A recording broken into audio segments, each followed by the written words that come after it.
सियावर रामचंद्र की जय। श्री रामानंद भगवान की जय। श्री राधे राधे।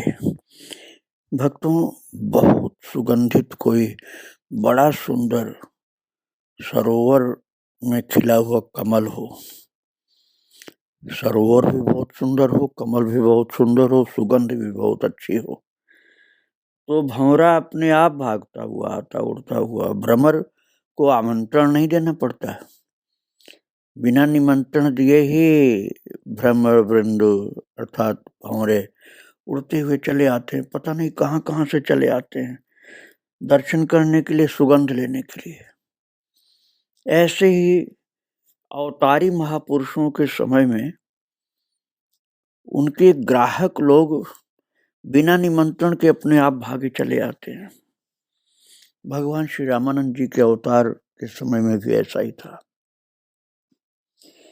एक बार शंकर जी के उपासक, श्री शंकर भगवान के उपासक श्री निज गुण जी,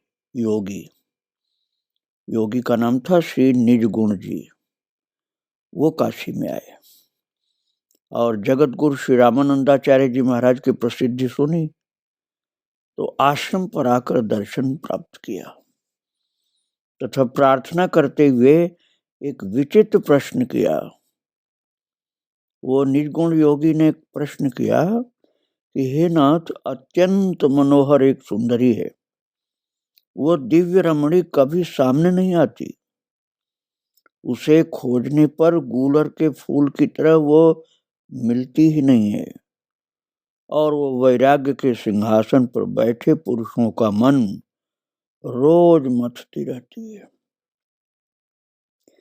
तप तेज को मक्खन की तरह निकाल कर खा जाती है। उसकी कथा कहाँ तक करें महाराज जी। उस सुंदरी के साथ बहुत सी सेना भी रहती है, वो सब बलवान उसके साथी ज्ञानियों के हृदय रूपी घर में छिपे रहते हैं और अवसर ताकते रहते हैं, घात लगा करके ज्ञान रूपी धन चुरा ले जाते हैं। हे नाथ, वो सुंदरी किस उपाय से पत्थर की पुतली बनेगी तथा साधक बलवान होकर उन वीरों का वध किस प्रकार कर पाएंगे जो इस तरह से सता रहे हैं। तो महाराज श्री आचार्य भगवान ने कहा, वास्तव में माया सुंदरी सदा दुख देती है, अनेक स्त्री चरित्र रच रच करके साधकों को वश में कर लेती है, बड़े बड़े ज्ञानियों के मन को भ्रम में डालकर नचाती है। हाँ, जो गुरु कृपा के ज्ञान से उसको अच्छी तरह से देख पाते हैं, वही परिणाम में जो कि ज्ञान सच्चा होता है वही उससे बच पाते हैं, वही उनको छोड़ के चली जाती है। लेकिन जब ज्ञान सच्चा नहीं रहता, अभिमान वाला ज्ञान रहता है, तो वो छोड़ के नहीं जाती है। पर इस प्रकार का ज्ञान होना हर किसी के लिए संभव नहीं है। जो हृदय की आंखें खोल देता है वो ज्ञान चाहिए। और जो उस माया के साथी डाकू हैं, उनका नायक मोह है। उस माया के जो साथी हैं डाकू, उनका नायक अर्थात उनका सेनापति जो है उसका नाम है मोह। वो साधकों की आंखों की पुतली में रहकर मित्र बनकर सदा सोता रहता है। मनुष्य की सारी आयु उसकी एक नींद है। नींद में ममता, तृष्णा आदि स्वप्न भाषित होता रहता है। उस स्वप्न में संसार के सब खेल हो रहे हैं। जीव अनेक विपत्तियां भोग रहा है। अन्य डाकू द्वेष आदि अनेकों घात प्रतिघात करके मोह की सहायता करते हैं। इसी से जीव स्वप्न की सीमा से पार नहीं जाना जाता है और न पार पाता है। हाँ, यदि श्री राम मंत्र जप लगातार हो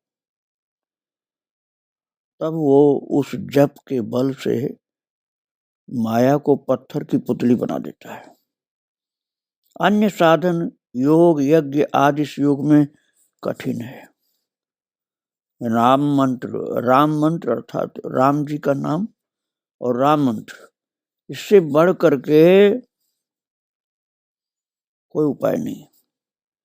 और श्री राम नाम की दिन रात रगड़ लगाने से ऐसी आग उत्पन्न होती है, उसमें सब माया के साथी द्वेष मोह आदि जल जाते हैं तथा जीव इस स्वप्न से जान करके, स्वप्न को पहचान करके भगवान की ओर बढ़ने लगता है।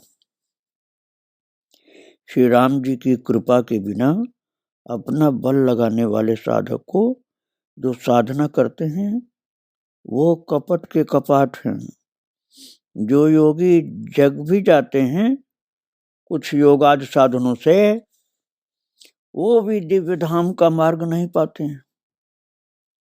हृदय के बाजार में वो भ्रम में पड़ जाते हैं। महाराज जी ने अर्थात रामानंद भगवान ने ये निजगुण योगी को जब बताया तो निजगुण योगी ये सुन करके संदेह से मुक्त हो गए और उन्होंने अहंकार त्याग कर श्री राम भक्ति में मन लगाया। अभी तक सत्संग सच्चा न मिलने के कारण अपने योग को ही सब कुछ समझ रहे थे। अब उनकी समझ में आया कि राम भक्ति का महत्व बड़ा है और उसमें नाम की साधना बहुत महत्वपूर्ण है। और आचार्य भगवान से श्री राम मंत्र प्राप्त करके तब वो भक्ति के आनंद के अधिकारी हो गए। एक बार एक पंडित झीटा जी अपने गांव प्रयाग से काशी को आचार्य की महिमा सुनकर के दर्शनार्थ चले तो उनकी धर्मपत्नी हंसती हुई बोली, पतिदेव आप भले ही संतों के पास काशी जाइए, परंतु घर और वन के बीच में जो हवा चलती है वो बड़ी भयंकर है। महाराज इस शब्द को आप याद रखना जो उनकी पत्नी कह रही है। जीटा जी की पत्नी, पंडित जी भी बहुत विद्वान थे, जीटा जी प्रयाग में रहते थे और वो भगवान रामानंद का नाम सुन के काशी के लिए चल पड़े। लेकिन उनकी धर्मपत्नी हंस रही थी, कह रही थी, पतिदेव आप भले ही संतों के पास काशी जाइए, परंतु घर और वन के बीच में जो हवा चलती है वो बड़ी भयंकर है। ये सब बात सुन करके भी अनसुना करके पंडित झीटा जी चल पड़े। महान विद्वान थे वो। जीटा पंडित पत्नी की इस बात का मर्म नहीं जान पाए कि क्या वो कर रही है। वो हंस करके काशी चले गए और आश्रम पर अर्थात भगवान रामानंद के आश्रम श्रीमठ पर पहुंचकर आचार्य के दर्शन करके बड़े आनंदित हुए तथा अपने अंदर में अनेकों विकार हैं ऐसा विचार करके प्रणाम करके प्रार्थना की। जीटा पंडित ने प्रार्थना किया, हे नाथ मुझे अब राग द्वेषादि सब रोगों से रहित कर दीजिए। तो आचार्य भगवान ने उनके हृदय की सब बातें सर्वज्ञता से जानकर कहा, यूं तो वेदांती ग्रंथों को पढ़कर ज्ञान का संचय किया है आपने, किंतु वो ज्ञान आपके मस्तक में नहीं पुस्तक में रह गया, हृदय के अनुभव रूपी हाथों में नहीं आया। चलते समय तुम्हारी पत्नी ने जो बात कही, उसने कहा था ना कि घर और वन के बीच में जो हवा चलती है बड़ी भयंकर है। तुम्हारी पत्नी ने चलते समय तुमसे कहा था, तुम उससे समझ नहीं पाए। आप बुद्धिमान तो बहुत बनते हैं लेकिन पत्नी की बात समझ में तुम नहीं आई तुम्हारे। इसलिए घर जाकर अपनी पत्नी को यहाँ लाइए, उसके साथ आपको मुक्ति का उपदेश दिया जाएगा। अब झीटा पंडित बड़े आश्चर्य में पड़े, पत्नी तो मेरी प्रयाग में है और वो घर के अंदर बोली थी, और महाराज जी तो काशी में हैं। इनको सब पता चल गया कि मेरी पत्नी ने मुझे रोक करके ऐसा बोला था। तब झीटा पंडित को समझ में आया कि सर्वज्ञ है, और झीटा पंडित अपने घर लौट करके गए और अपनी पत्नी को लेकर के अगले दिन आश्रम पर आए। आचार्य के दर्शन करके पंडितानी बड़ी प्रसन्न हुई और आरती उतारी, मेवा फल आदि भेंट किया। उसने बहुत भक्ति भाव ये प्रकट किया। झीटा पंडित की जो पत्नी थी कितना बुद्धिमती थी कि बड़े भाव से विनती करने के बाद महाराज श्री रामानंद जी के चरणोदक को प्राप्त किया।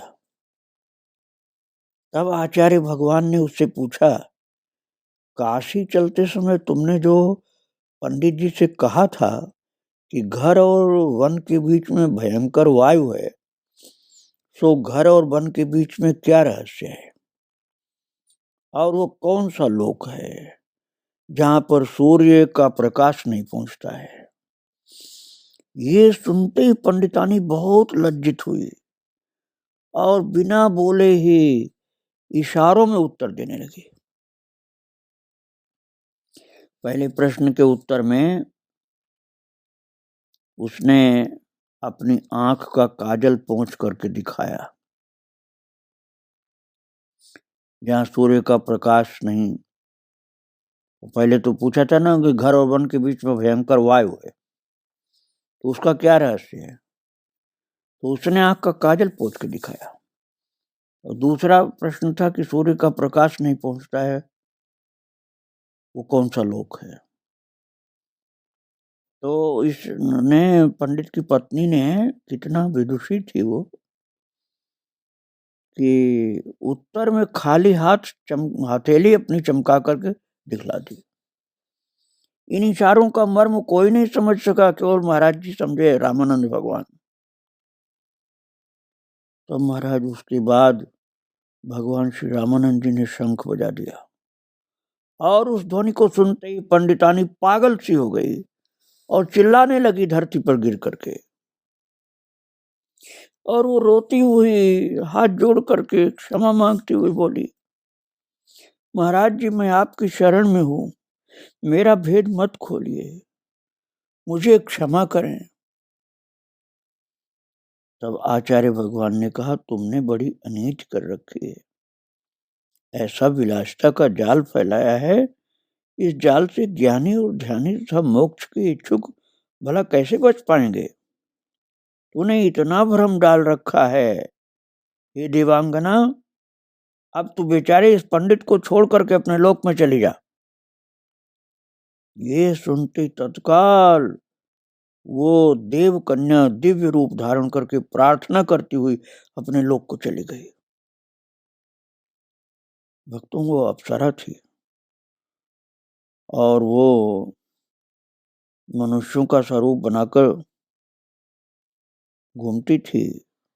एक मानवी का, एक स्त्री का रूप बना करके विद्वान, महान विद्वान पंडित झीटा जी की साधना बिगाड़ने आई थी।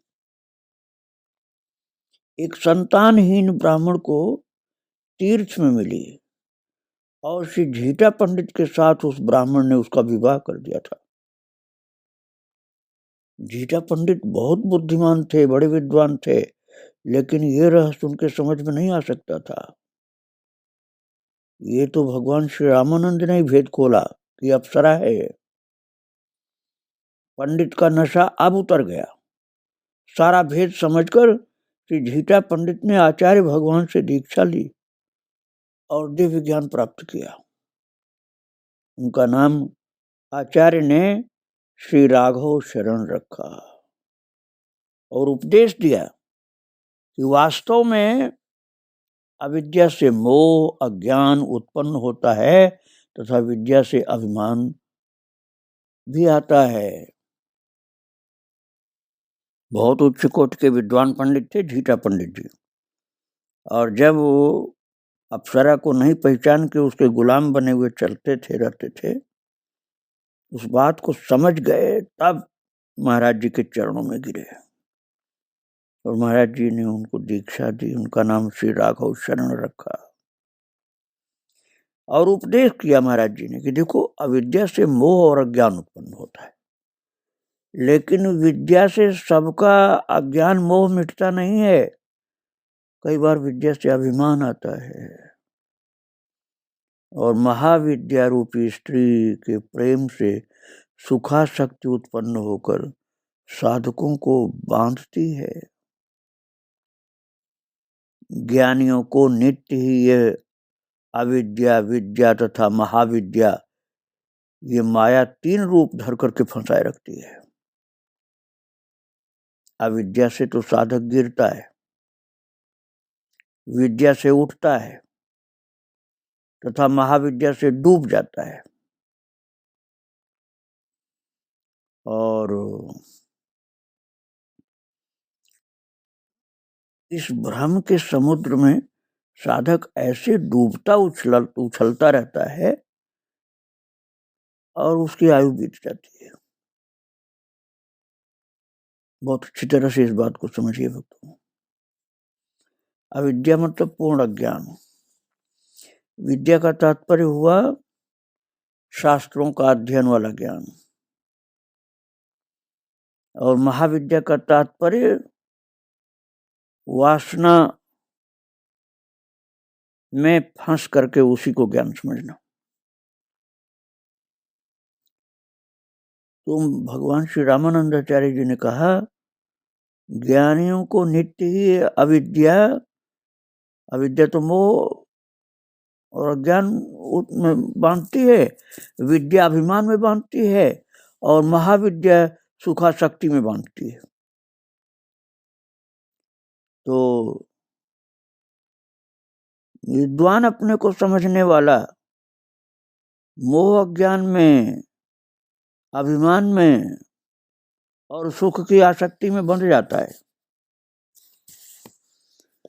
और ज्ञानियों को नित्य ही अविद्या विद्या तथा महाविद्या, ये माया तीन रूप धर करके फंसाए रखती है। भगवान श्री रामानंद जी ने कहा, झीटा पंडित जो कि अब राघव शरण हो गए हैं, उनसे कहा महाराज जी ने, भगवान श्री रामानंद जी ने, ये माया तीन रूप धर कर फंसाती है। अविद्या से साधक गिरता है, विद्या से उठता है तथा महाविद्या से डूब जाता है। इस भ्रम के समुद्र में साधक ऐसे डूबता उछलता रहता है, पूरी आयु ऐसे बिता जाता है और अपने लक्ष्य को नहीं प्राप्त कर पाता। श्री राघव शरण जी ने पूर्ण ज्ञान की सिद्धि प्राप्त करके तथा श्री राम भक्ति को पा करके सर्वत्र ज्ञानमयी भक्ति का प्रचार किया, जिससे फंसे भी नहीं और भक्ति भी प्राप्त हो जाए। तो गुरुदेव की कृपा नहीं होती ना, तो व्यक्ति अभिमान में रहता है, अर्थात उसकी विद्या अभिमान का रूप धारण करके रहती है। और जब गुरुदेव के चरणों का आश्रय मिलता है, तब उसके विद्या का अभिमान मिटता है, अविद्या का मोह ज्ञान मिटता है और महाविद्या की सुखाशक्ति मिटती है।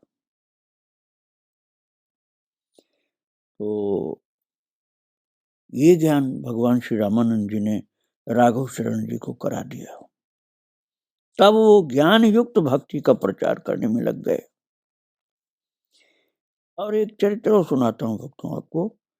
एक ब्राह्मण की कन्या थी जिसका मुख बकरी का सा लंबा था, बिल्कुल बकरी जैसा ही देखने में लगता था, ऐसा मुंह था। उसका विवाह नहीं होता था। माता पिता बहुत दुखी थे। वो परिवार सहित आश्रम पर आए, रो रो करके सब विपत्ति सुनाई। आश्रमवासी उस कन्या की बकरी की मुखाकृति देख करके आश्चर्य कर रहे थे, और वो इतना लजाई, इतना दुखी हुई कि उसने घूंघट बना लिया कि मेरा मुख कोई न देखे।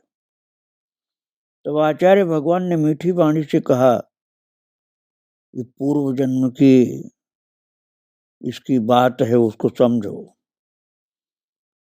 महाराज जी ने कहा, हे विप्र कुमारी, पहले पिछले जन्म में तू बकरी थी और गंगा किनारे चर रही थी घास।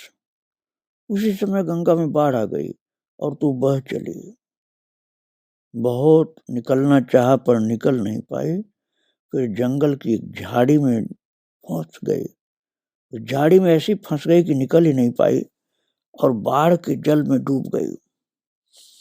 मरते समय मुंह तेरा बाहर था जल से, इसलिए सारा ध्यान मुंह पर था। गंगा के प्रभाव से मरणोपरांत तू मनुष्य हुई, परंतु मुख पर तो तुम्हारा ध्यान था, इसलिए मुख वैसा का वैसा ही मिला, बकरी जैसा। और पहले तो महाराज जी ने कहा कि जाओ उस बकरी का मुख जहां जंगल में फंसा हुआ है झाड़ में, उसको अंत्येष्टि करे, अर्थात तो उसका दाह कर्म करे आओ, फिर यहाँ आना, तब इसकी मुंह ठीक हो जाएगा। तो जब उस बकरी का मुंह जहाँ जंगल में महाराज जी ने भेजा था, वहां उसको जाकर दाह कर्म कर दिया उसका, और फिर आए तो भगवान श्री रामानंद जी ने कहा, इसे अभी सुंदर रूप प्रदान करता हूं। और ऐसा कह करके कन्या पर जल छिड़क दिया। जल पड़ते ही उसका चेहरा बदल गया, वो देव कन्या के समान सुंदर हो गई। सब लोग ये दृश्य देखकर आश्चर्य करने लगे और उस ब्राह्मण परिवार ने आचार्य भगवान की शरणागति स्वीकार कर ली और उसके साथ एक अच्छे कुल वाला जो था ब्राह्मण, उसने विवाह भी किया। सब बड़े आनंदित होकर के अपने घर गए। जब तक उसका मुख बकरी जैसा था तब तक तो कोई शादी करने की बात भी नहीं सोच सकता था। सब घृणा की दृष्टि से देखते थे, कौतूहल मनोरंजन की दृष्टि से देखते थे।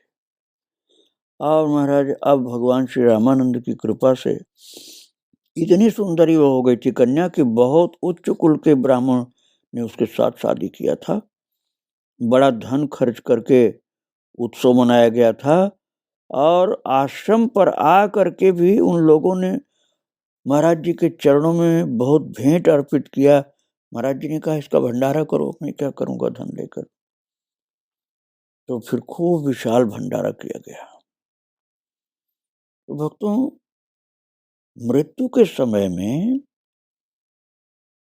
मन जहां जाकर फंस जाता है, उसका अगले जन्म में भी असर आता है। जैसे किसी ने घायल अवस्था में शरीर त्यागा है और घाव में यदि उसका मन लगा रहा कि इतना घाव मुझे है, तो अगले जन्म में उसके शरीर पर घाव का निशान रहता है। घाव का निशान लेकर पैदा होता है वो, ऐसा नहीं कि घाव ही रहता है, घाव नहीं रहता, घाव का निशान रहता है। फिर उसको पिछले जन्म का याद रहता है तो बताता है कि यहाँ मुझको गोली लगी थी, या यहाँ चाकू लगा था, यहाँ शरीर फट गया था। और उसकी बातें पता की जाए तो सब सत्य निकलती हैं। तो मन जिस जगह फंस जाता है मृत्यु काल में, उसी चिन्ह को लेकर के अगला जन्म होता है। जैसे बकरी मरी थी पानी में डूब करके, बाढ़ के जल में, गंगा जी के जल में, तो गंगा जल में मरने के कारण तो पुण्य शरीर प्राप्त हुआ, ब्राह्मण की पुत्री बनी। लेकिन वो बकरी का मुंह जो डूबा नहीं था, वो वही उस बकरी का ध्यान बना रहा कि मुंह बाहर निकला हुआ और सब शरीर मरा जा रहा, इसलिए बकरी का मुंह प्राप्त हुआ था। ये एक अद्भुत चरित्र आपने श्रवण किया। बहुत से भाग्यशाली लोग महाराज जी के चरण शरण में आया करते थे। आगे मैं और आपको सुनाऊंगा। आज महाराज जी के चरणों में प्रणाम करके यहीं विराम दे रहा हूँ। श्री राधे राधे, जय श्री राधे राधे। सियावर रामचंद्र की जय, श्री रामानंद भगवान की जय।